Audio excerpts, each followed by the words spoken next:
let me start. So good evening, everyone, and welcome to our fifth chapter event. And I was thinking on how to introduce someone like Thomas, right? Someone who I highly respect and also in awe with what he has done with his life. Really wish that I could emulate what he has done. So I think, I will introduce a little bit background of him. And for those who do not know him well, but I think many of us know him for many, many years.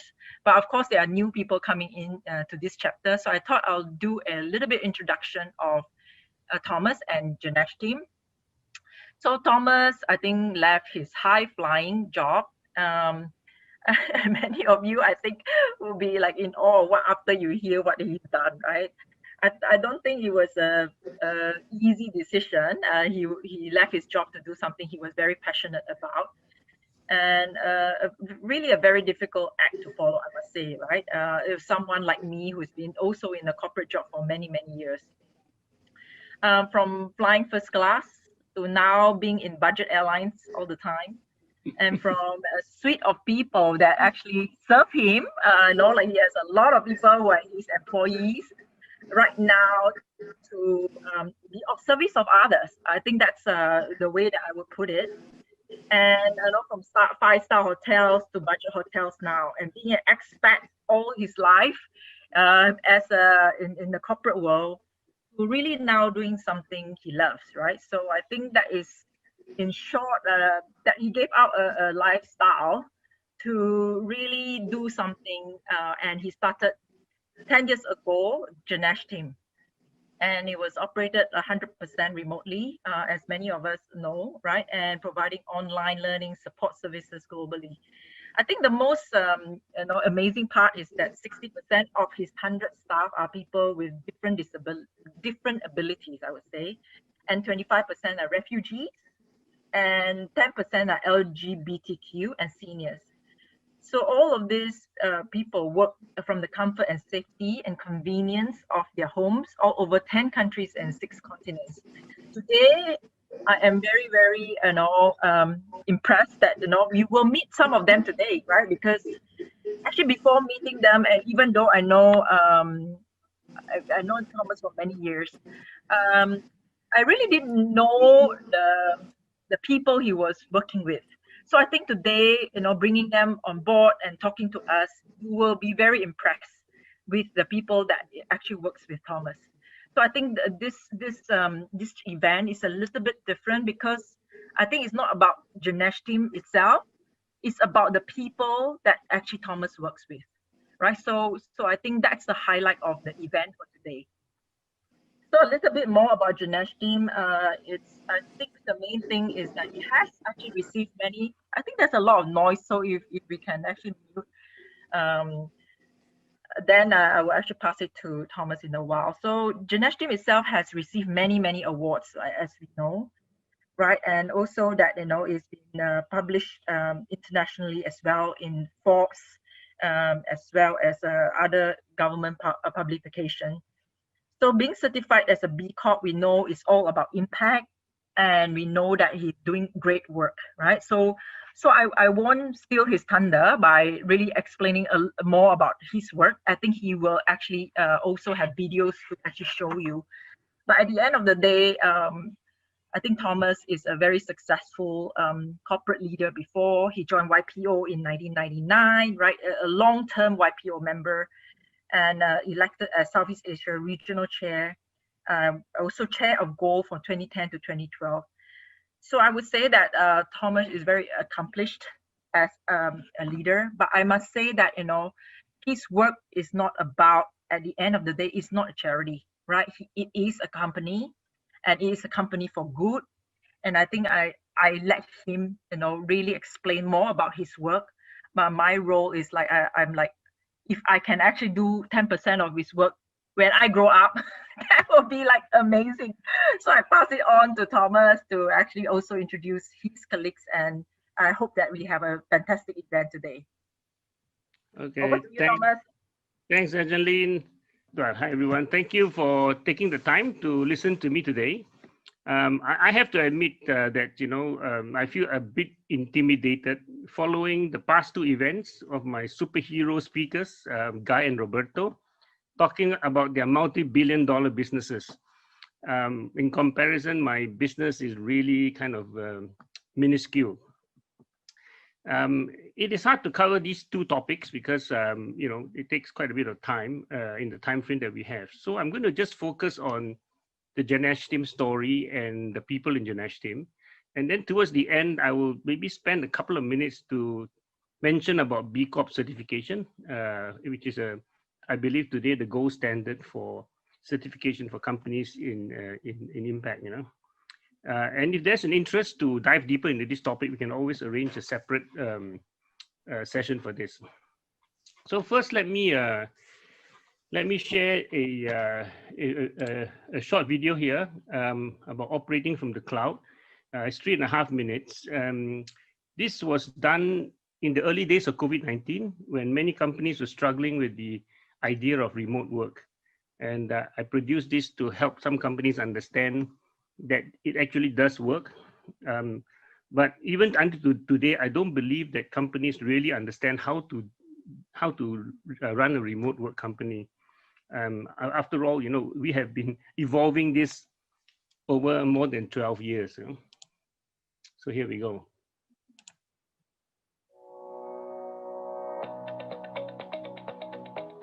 We have more than 100 people on our payroll working from the safety, comfort, and convenience of their homes in more than 10 countries around the world.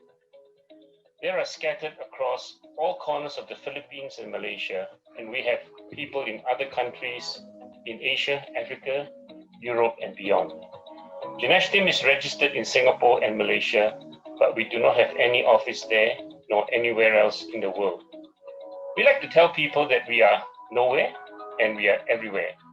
About half our revenues are from Singapore, where we serve 4 government ministries. Most of our other clients are multinational companies, academic and government institutions. We have clients and students from all over the world. Because of the way we operate, we are able to support our clients 24 hours a day, 7 days a week in a seamless manner. This is irrespective of epidemics and pandemics, typhoons, hurricanes and flooding, earthquakes and other natural or man-made disasters. We have been operating in this manner since 2008, firstly by leveraging technology. We use a wide range of collaborative platforms, including software that enables us to monitor remote workers. Our virtual office is an evolution with third-party tools as well as own developed ones. Secondly, and perhaps more significantly, is culture. It is obvious that how we manage our people and build teams has to be very unique. Our supervisors and leaders have to be focused on output and results from their team members who work remotely. For the right people, this convenience and flexibility provides work-life integration, which is preferred over work-life balance. This means that you can shape your work and your personal life to fit each other. We have a global award-winning tribal system, which connects employees from different departments at a personal level. We even have company events like chess and other competitions, and we will soon launch Ganesh Team's Got Talent. Bottom line, we are inextricably networked global team working remotely, supporting our customers around the world and around the clock. Our business is online learning and online support services. Whilst not all businesses can operate the way we do, you will be surprised how much of your operations can be designed to do so. The added benefits for doing things this way include lower costs, more resilience and better business continuity, and the ability to access better talent across geography and circumstances. You do not need to lose your best talent because she has to start a family or because her spouse has relocated. But our motivation to do things this way is, however, quite different. Ganesh Team was set up to hire people with disabilities working from home. Our mission is to leverage technology and the internet to connect marginalized communities to the global economy. Today, 90% of our people are either people with disabilities, refugees, retirees, LGBTQ, or women from oppressed environments.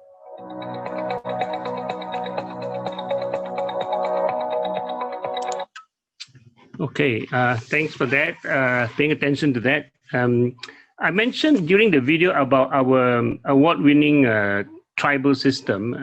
Actually, that is developed on forum principles. So I actually have forum running in our company throughout the different departments, and it's called G Tribe, and they connect to get together, from different countries and develop a relationship outside of just work. And we actually won the Forum Award, I think in 2016, and we produced a video which was actually shown on the New York Stock Exchange or something like that, or Times Square, I was told.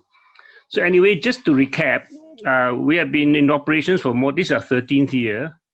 We have about just over 100 people, and they're spread across 10 countries and 6 continents, and 100% remote work, no office anywhere. And we are actually thriving during COVID-19. Very, very fortunate there. And these statistics change all the time, but this is more or less the kind of percentage that we have. We have also been talking to leper communities, and also I tried to work with the polite term is ex-offenders, and also we have started to actually work with women in countries where they are not allowed to work. Some of them are not even allowed to have an education. So that's the reality of the world these days, right? And we try to make it possible for them to have a so-called normal life. So I think the logical question is why, and why do I do this, and how did this come about, right? So I'll give you a kind of a bit of a short story. I had a corporate life for 25 years, worked for 2 multinational companies, ran countries, ran regions for them. And after 25 years, I just felt it was just too toxic. Corporate life was just too toxic for me, and I thought I would, because the family had moved to Australia and I was still working, in Manila. So I thought I would quit and spend some time with my family. But then, unfortunately, I didn't realize that I had a garden leave clause in my contract. And so I was stuck for 1 year in the Philippines. Although I could fly in and out, I had to be on call there. So I spent quite a bit of time there with really no job, just on call for some meetings. And during that time, I had to accept an invitation to sit on the board of trustees. I get a lot of invitations when I was working there, but I always turn them down, but I have no more excuse. So I actually picked a very unique, what I thought was a very novel thing, was a computer school for the blind. And actually, there were 2 other YPO members sitting on this on the board, and they kept pestering me. And I was quite kind of amazed on how can blind people use the computer. And when I attended the presentation, my mind was blown away. This guy could actually give a PowerPoint presentation with music, and he actually put the whole thing together himself. And then we had a challenge to search for things on the internet, and he was faster than me. So kind of like I said, you guys got to be working, right? But apparently, almost none of them were working. They were graduates, but they were not working. So I spent 2.5 years on the board trying to put them into employment. Talked to a lot of companies and CEOs and all that. Although they get very excited initially, but in the process of trying to get them into the workforce was very, very difficult. It didn't happen at the end of these 2.5 years. So it was quite frustrating. So I decided then, we'll start a company and hire them. We didn't have a business in mind, actually. So at that time, I was helping another YPO in Singapore to strategize about an online MBA program in the Philippines. And then I looked at this business model. I thought it was very interesting. So I thought, fine, online learning, everything can be done, from the internet. This should be good, because one of the biggest problems with people with disabilities to go to work is actually commuting and accessibility to the office. So, but although it was the right strategy today, especially in COVID-19, we are really in the right business, but we were probably 5 to 7 years too early. So it was bloody painful. It was like one long 6-year labor pain, in giving birth to this to this business. And we have been self-funded all the while. We have no other shareholders. And the reason for this, I think Matthias, you asked me at one stage, we were in Laos, I remember. And the reason is because the majority of the shares are supposed to be for the employees. So that's the commitment I've given to the staff, that I will keep only 20% of the shares, and the rest of it, if we don't have to sell it to raise money, will actually be put into some kind of a vehicle for the beneficial interest of the employees. And the idea was that if it's done that way, then the spirit of the company and what we do and stand for will be perpetuated, So yeah, I said, I think we started to break even only in year 7. And now we're in year 13, and this is more or less what we look like today.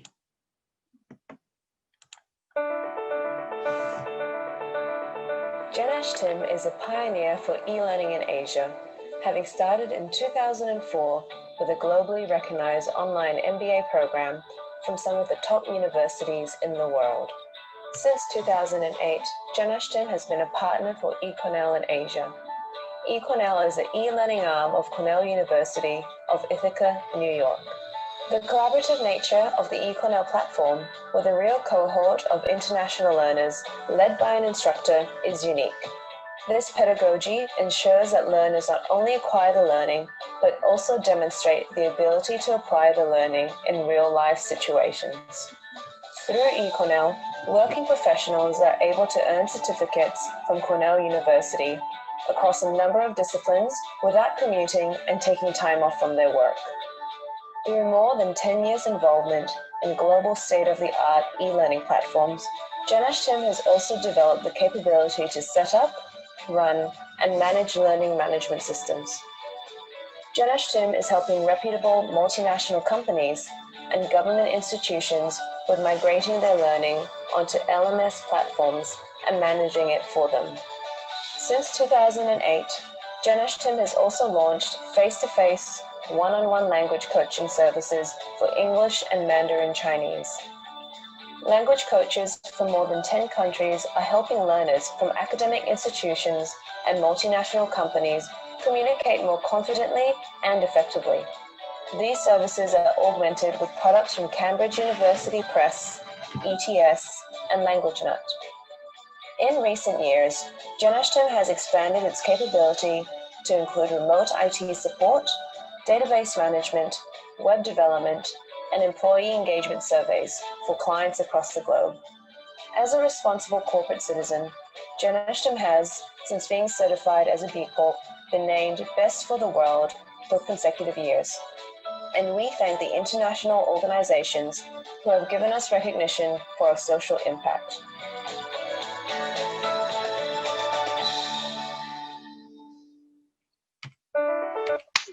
Okay, so I would like to take the opportunity to kind of emphasize again that we have very good clients in our midst. Actually, I missed one here. Matthias' company has also been our client for some time, BCI Asia. And here, IDS Med is Rufi's company, but we have been, IDS Med has been a client of ours for 13 to 14 years, so way before Rufi's time.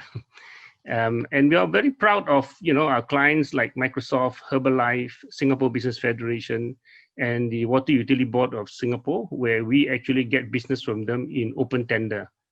And of course, the Tax Academy of Singapore, we convert their income tax learning to online delivery, which is one hell of a challenge because income tax training is kind of boring, isn't it? So to try to make it interesting to be done online. And of course, Civil Service College are very proud also to have them as a client because they look after, I think, about 150,000 civil servants in Singapore. So, but as promised, the highlight of today is really for you to meet some of the people who have been behind bringing Janesh Tim to what it is today.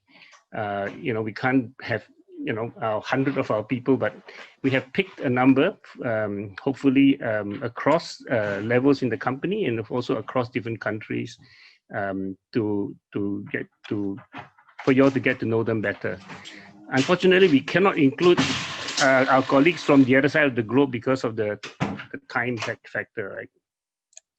So, so I have with us today, let me go over them one by one. I'll make a quick introduction, then I'll ask them to speak for a quick 1 minute about something not to do with work, because when you go into your breakout groups with them, you will have time to ask them about work and all that. So first of all, Nadia is known to many of you, but I don't know how many of you realize Nadia's situation. She is cerebral palsy.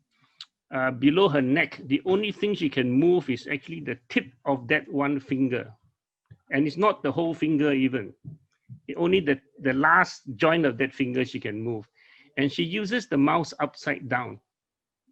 And this is not a special mouse, but it is a very specific mouse. It has to be a certain size, and there's only certain a brand, and we have to sometimes help her look for it in different countries in Asia, because it's not easy to buy that specific brand with a specific size, you know. And she goes through how many mouse every year, Nadia? 6 or 7? One mouse for one, at least. 1 month, is it? Well, for one mouse, yes. Wow. Okay. So because she uses it for everything, she types using it. So the very heavily used mouse. So Nadia lives in Baganserai in northern part of Perak in Malaysia. So Nadia, 1 minute, talk about something not to do with work. Actually, I'm happy to announce that I'm getting married next month, and I'm busy doing my preparation for my wedding. Yes. Selamat, selamat. Thank you, Pak Rufi. Who is the lucky guy? Congratulations. Selamat. Yeah, thank you, Aristo. I'm the lucky girl, by the way. Not he's a lucky guy. Yeah, he's someone from Subang Jaya, somewhere Thomas's, area in Kuala Lumpur, in Malaysia. Yeah. Wonderful. Yes. Okay. Great. All right. Thank so you. the next one is well, Nadia has been with us for 6 years, and she has worked in many different departments in the company. And in the last year or so, she has been my executive assistant because she knows everybody and knows everything. So she's the best candidate to actually assist me and help me run the company, so to speak, and run my life. Next, we got Duy. Duy is in my favorite part of Vietnam. Is a place called Dong Hoi. Dong Hoi is very close to Hue and the middle part of Vietnam. I tell you, it's the best place, best town in Vietnam to visit. Duy has been with us 5 years, 6 years, Duy, also, right? And 7 years, okay. And when he joined us, I mean, he doesn't have any qualification. He learned to use the computer by himself. He learned to program by himself. And today he's our top programmer. So he actually builds surveys and writes platforms for our clients. And he has done, just this year, he's done 2 employee engagement surveys for 2 large companies, one in Thailand with 3,000 or 4,000 employees, and the one in Malaysia. Just finishing, right, Duy? How many employees? For Malaysia is 4,300. Okay, so large surveys, right? And we work with a number of consultants actually to do this work. So Duy, 1 minute about something not to do with work. Yeah, I would like to share about the experience where I first met Thomas and other colleagues, because after 7 years working in remotely, I first met them in person. So my city, like Thomas mentioned, which it's just a small city, and it hasn't had the international airport. So to come here, they need to take the train or take another flight. So it's a bit hard for them. But anyway, when we met, we had some really great time together. We try seafood, some traditional food, and we drink together. And I also suggest them to visit 2 beautiful caves here in the paradise. and the Phong Cave. It's a UNESCO World Heritage Site. So I think Thomas he may like this. And I also because my house had a small coffee shop, so I also invite them to try the coffee here, and all of them really like Vietnam coffee. So Yeah. I really a bit sad that I cannot go with them to other place, but I happy that they all like my place, like food here, but not the weather because at the time it's really hot here. Anyway, I really looking forward to meet them again or welcome any one of you here to come to visit our place. Thank you. We were actually 4 couples who visited Dewey, and it was because, the year before he got married, and we were supposed to go for the wedding, but in the same weekend we had another colleague got married in Philippines, and so we couldn't go, and so we went. I think 1 year later, and we really had a great time. Thanks for hosting us, Dewey. And I tell you, when I visit Dewey in that little town, he is like like the big boss in town. Okay. Next is Helen from China, and she's from a place called Xinjiang, which is really quite the remote part of China, isn't it, Helen? And Helen's been with us for how many years, Helen? 6 years. 6 years, okay. And Helen's been involved in our English language program, and also looks after our customers in the client support department. Over to you, Helen. Tell us something about yourself. Okay. Yeah, just like you mentioned, I live in, the city called Japan. It's located in northwest part of China. It's a kind of small small city. So aside from, work, I usually surf online. So I'd like to share something about the Double 11 with you because, it's quite near. The Double 11 online, the biggest online shopping events in China. Yeah. Actually, it's kind of interesting because there is a saying that in back to around 2000, when a group of students wanted to celebrate their singledom, so they choose the date in calendar with the most ones in it, which is number the 11th, has most ones. Then online retailers saw a sales opportunity and started offering discounts to mark the festival. So then as the Chinese economy grew, the rest owners, small business owners, become retail history. So Singles Day has mushroomed into a 24-hour, mass participation. It's more like a buying frenzy. So on this day, people seems go crazy for shopping. And I'm ready. I'm going to buy an iPad on this day. If any of you have anything you want to buy for a bargain, you can always let Helen know then. Thank you, Helen, for sharing that with us. Next, we have Willie. Willie would be the longest serving person in this group. Willie's been with us now 10 years. Willie lost his sight at the age of 18, and Willie started with us as a language coach, teaching English. And then he went on to QA department, became QA manager, And today he actually heads 2 departments. He's overall in charge of our product manager for eCornell, and he also heads the client services department, looking after our clients. Willie, over to you for 1 minute. Yeah. So hi everyone. My name is Willie. I'm from Manila, Philippines. So yeah, aside from work, I like to travel. I would say for a blind person, I love sightseeing. You can call that. Yeah. I'm very fortunate that I get to 2 of the places that interesting travels I had was like back in 2012. I was invited as one of the speakers in the GLC YPO summit back in 2012 in Singapore.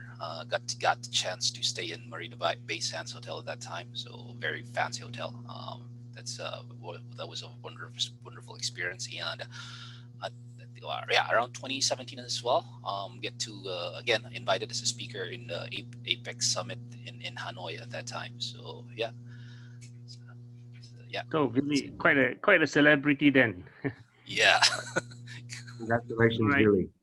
Next, Therese. Therese is one of my favorite people in the company because she's always so happy when I talk to her. She brightens my day. Therese actually has spinal injury from very young age. She's progressively got worse, and she is paralyzed from the neck down. On top of that, she cannot breathe on her own. So you can see that she actually needs to be on a ventilator 24/7. And Rufi, that ventilator was bought from IDS Medical at cost price. So a special deal for us. Thank you so much for that. Therese looks after our eCornell inquiries. So she responds to the incoming emails inquiring about eCornell program. Therese, over to you. Hi everyone, I'm Therese from Cebu, Philippines. I worked with Thomas for last 2011 as the assistant of his assistant Maricel. At the time I was still moving, and then I stopped for a while because I wanted to proceed my master's degree, but unfortunately I was operated again. Since then, for 5 years, I've experienced depression. And then I worked back again with him. 2015, I started with QA department under Billy, and then this time under Billy again, eCornell. And then what I'm passionate about is sharing my blessings. Despite my disability, I was also blessed. So every Christmas and on my birthday, I usually do feeding for those who are less fortunate street dwellers. And at the height of this pandemic, I was able to help the people who are frontliners. So giving them food to at least cheer them up amidst this unprecedented times. That's all. Thanks, Therese. I told Therese that I promised to make it to visit her during, I think Christmas will be hard, but during her birthday in April. And I'm going to cook Hainanese chicken rice for her to give away. Wow. Yes. Wow. Wow. Looking forward to it. There's a promise. Okay. Next, we have Hussein. Hussein is the first refugee that we employed back in March 2018, right? More than it's 2.5 years, Hussein, right? And and actually, my jaw dropped at that time because the Jesuit Refugee Services people approached me and said, "Look, can you consider providing some employment for the refugees?" And I said, "Send me the resumes." And when they sent me the resume, I picked on Hussein's resume because he was an e-learning instructional designer, and using the software that we were looking for people to use that software called Articulate Storyline. So can you imagine finding somebody like that? It's not easy to find people like that anywhere. So it was really a godsend that we found Hussein. So Hussein, over to you for 1 minute. Yeah, hello everyone. I am Hussein, as Mr. Thomas said, one of the refugees who are currently living in Indonesia. Actually, here there are 13 to 14,000 refugees overall in Indonesia. I am originally from Afghanistan. In 2014, I fled my country, leaving everything, especially my family members, behind a month after my marriage. And settling here in Indonesia was a difficult challenge, particularly our status wherein we were not authorized to work officially. Our struggle to meet both ends seemed hopeless until March 2018. An opportunity came up when Jinesh team offered employment to us. And I can say that that was my lucky day. Thank you so much. Thanks, Hussein. And we also have Arta. Arta is also a countryman of Hussein and also now stuck in Indonesia. Arta is very young. I just found out only recently that Arta is only 18 years old.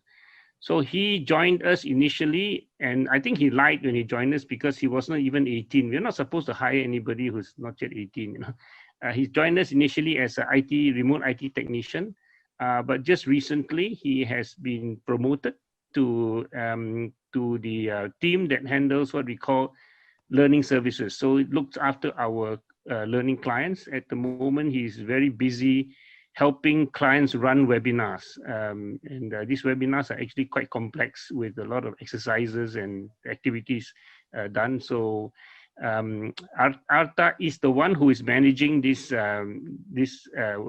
call for us. So Arta, over to you. Hello everyone. My name is Arta Bayani. It has been 4 years that I am in Indonesia living as a refugee. Okay. To give you a perspective of lives in here, actually Rufi visited us a while ago. There are learning centers, 3 or 4 learning centers that refugees are teaching other refugees, because the situation here is that kids cannot study and then adults cannot work. So we are pretty limited, and the schools are basically non-profit. So the teachers are not getting paid. Everything is voluntarily. Until thanks to Thomas, we started the DigiBridge and the adoption program. So the teachers can then be adopted by some people. They will get monthly payments for their transportation and at the end of the day, a meal. So, and then the DigiBridge also, because the teachers can get to teach online and then get paid. Okay, thanks, Arta. So, okay, so now we go to the fun part of things where you will join the breakout groups. So how this works is that, hold on.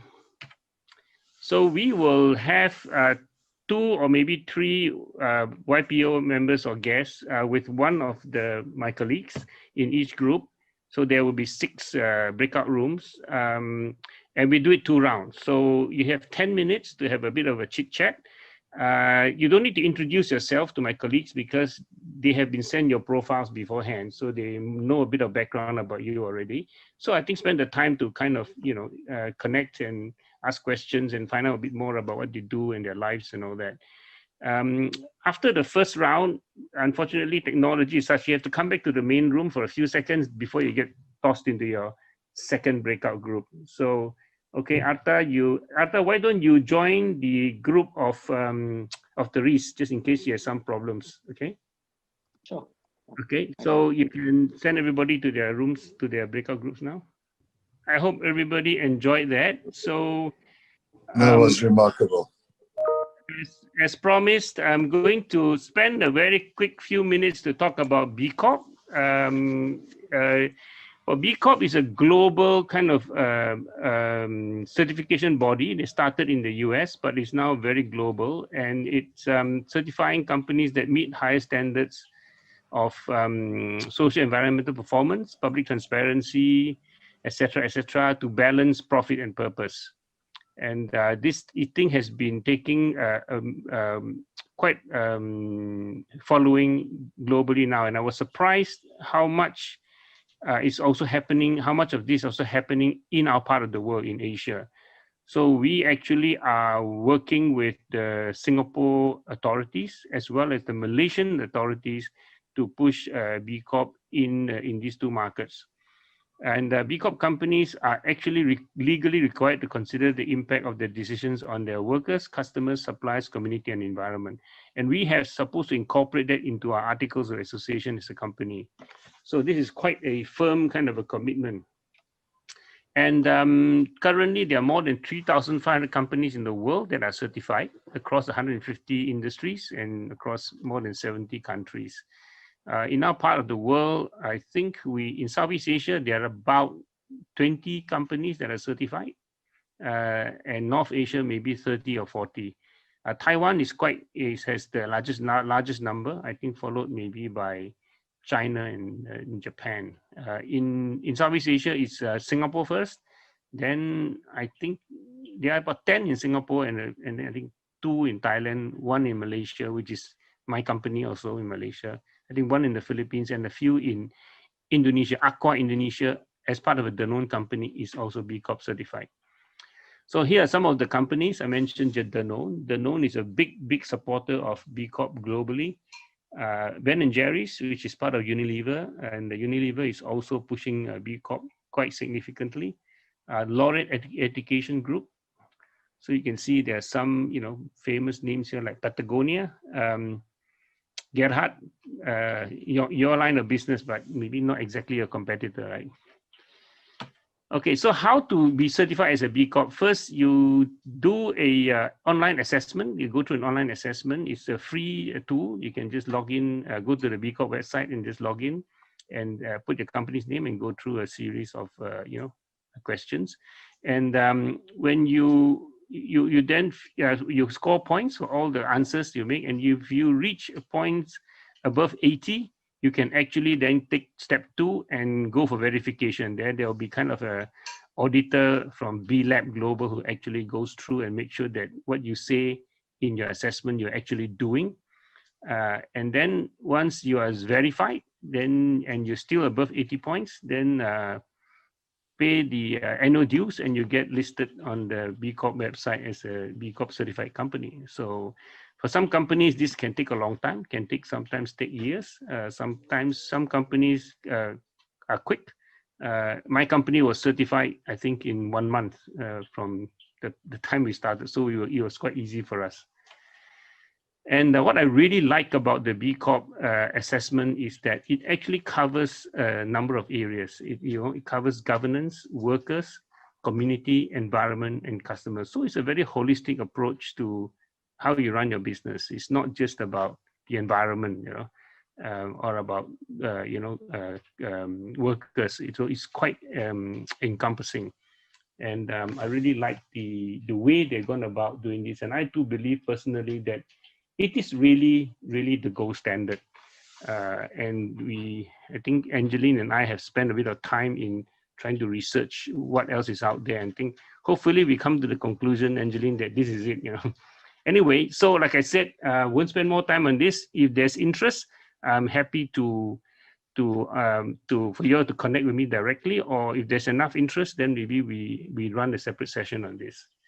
So now we go to the Q&A part of our session.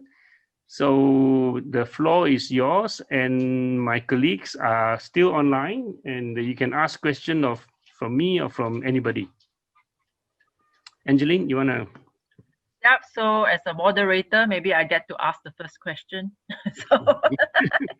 Yeah, so I think it's very inspiring, of course, right? I mean, talking to your colleagues really gives me at least, a very visible and realistic, like work that actually I can see that you have done, right? Or else in the past we know Ganesh team, but we never know like who's behind it, and that actually gives like the face and the experience. So it's been like very inspiring.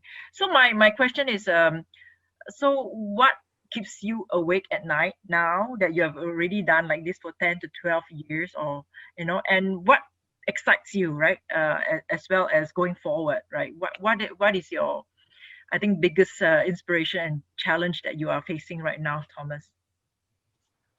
Okay, what keeps you up at night? And I'm very pleased to say that, I had a lot of sleepless nights for 10 years, in starting up this company.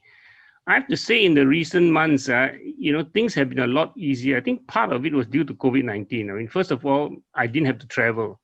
So I used to travel 70-80% of the time, and travel in a very stressful way, right? Like you mentioned earlier on, it's not like 5-star hotels and flying business class and all that, like and hotel and airport lounges. So it's quite stressful, and of course the time is very, very tight. So you actually don't have time to do things because you're spending a lot of time on the road.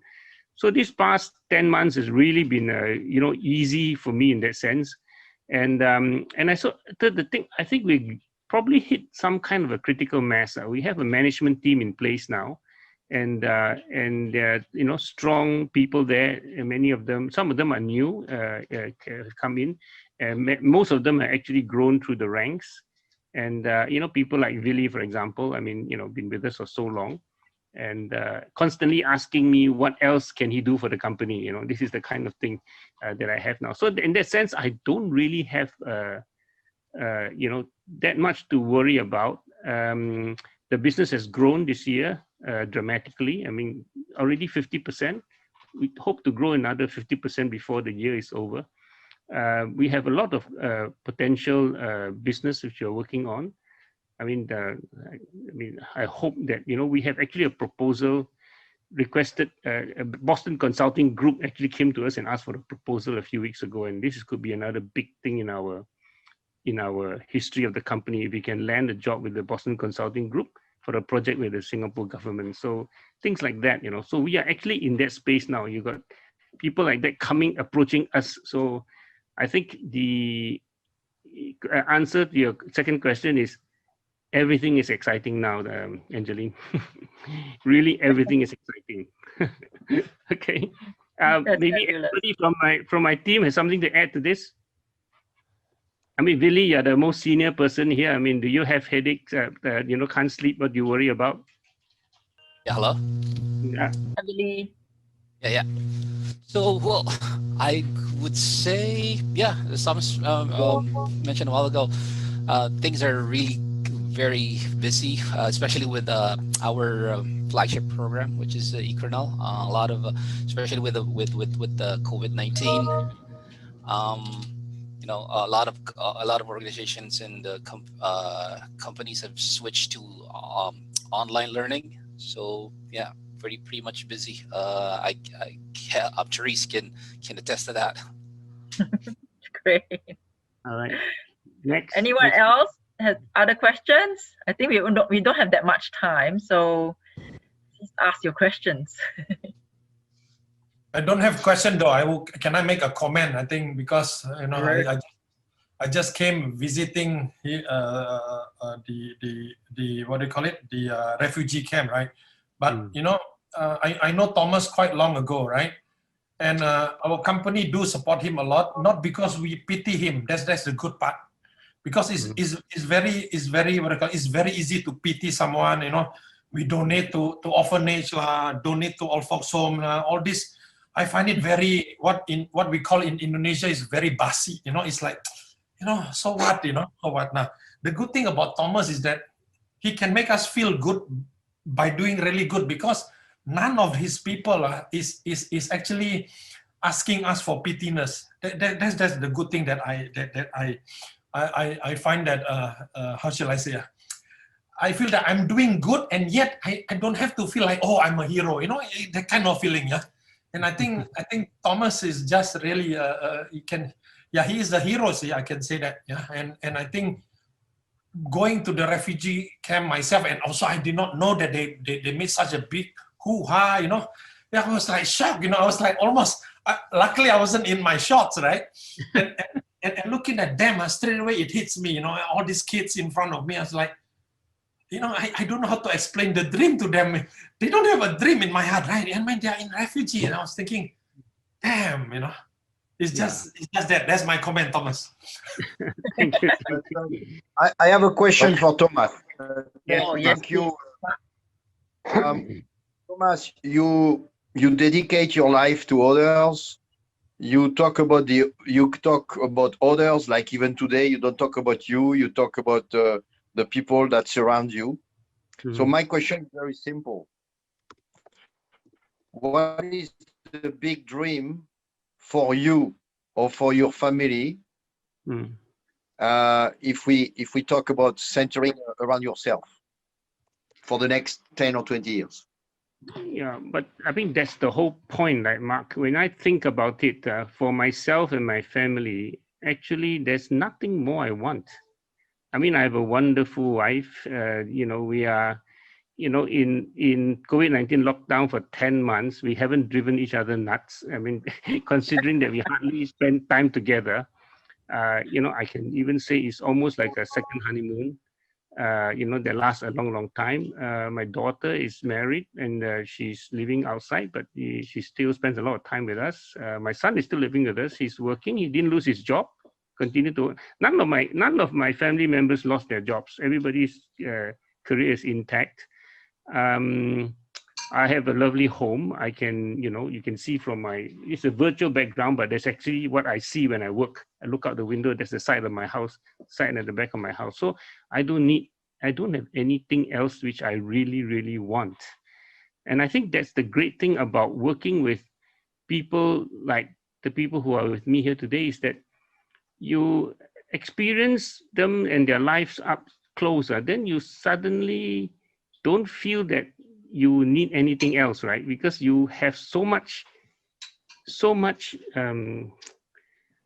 in life. I mean, so much love, so much, whatever I want to eat, I can eat. Whatever I want to drink, I can drink. And so, I have everything. So I don't need anything more. Through these last 10 years, the only thing I keep worrying is that please don't make me lose the house, And that was the only thing I promised my wife that I wouldn't touch. Is that the house has to be the same. We have no money. It doesn't matter. I'm perfectly happy. We live a simple lifestyle, but living here is wonderful. I think I have a better life than most people. So my kids are, I think, okay. They have their career. They have their job. They have more money than I do because they save. I spend it all what I have. So yeah. So there's nothing, Mark. I mean, I don't know whether that's. But Thomas, this is the best answer that you can give to all of us for this hour that we have spent with you. So thank you very much. Thank you. Thomas, I have a question. Yeah. So you have built an amazing platform. There isn't another one like this in the world that I know of. Yeah. What else can you add on to this so that the breadth, the width of your impact can be even bigger? Yeah, we actually have some really grand plans. We are building several platforms actually that hopefully will be able to scale what we do. And we have been working on it now for about almost 3 years already. I can talk about it, when you have time. But yeah, basically to set up a digital platform to connect, really to then officially connect the marginalized communities to the global economy. Because today, it's a lot easier because people already realize, right? I mean, now Facebook, in wherever they are, they can hire Arta and do work for them, right? I mean, that can happen today. In the past, it's quite hard for people to understand how to do remote work. But remote work now is becoming, everybody is doing it, right? So the whole world is going to turn upside down. I can tell you that there are countries where high labor costs are going to be at risk. Singapore is going to be at a huge problem going forward. because the salaries in Singapore are 3 to 4 times the salaries of the neighboring countries. Australia, sorry to say, also will have problems. Because now Australian companies can hire people who are now on this call with me. I don't know. I guess this will be a long conversation. Let's do this offline. Okay. I'd be very, very interested because I we are developing platforms to make that happen. Now people are coding it. People are doing your work on it. Yeah. Excellent. Yeah. Thank you, Thomas. Anything else? I think we need to give the time to Gerhard and Sanjay. Okay. Now. Thank you. Yeah. Gerhard, Sanjay, over to you. Thank you, Angeline. Thank you, Thomas. Gerhard, do you want to go first? So, Thomas, thank you. What a great presentation. What a great company. What a great commitment. It was really inspiring, and it's really, that's why I said I was really looking forward to it. And I think at least now everybody knows what you are doing, not only sitting in the office, have a beautiful view. So there are a lot of amazing people behind the project. So again, to all of you, and of course, there always needs to be one leader, but to all of you, and of course, we're working with you together now since a few years, and we are happy. And that's why I said, keep on going.